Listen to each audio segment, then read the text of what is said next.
ശബരിമല സ്വർണ്ണക്കൊള്ള കേസിൽ അന്വേഷണം UDF നേതാക്കളിലേക്ക് നീങ്ങുന്നതിനെ സ്വാഗതം ചെയ്ത് CPM സംസ്ഥാന സെക്രട്ടറി MV ഗോവിന്ദൻ.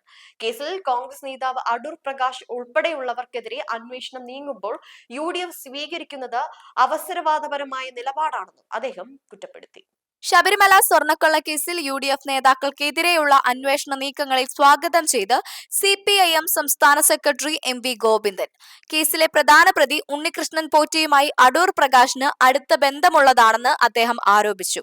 പ്രതിയെ സോണിയാഗാന്ധിയുടെ അടുത്തെത്തിക്കുവാൻ അടൂർ പ്രകാശ് ഇടനിലക്കാരനായി നിന്നുവെന്ന ആരോപണം ഗൗരവമാണ്.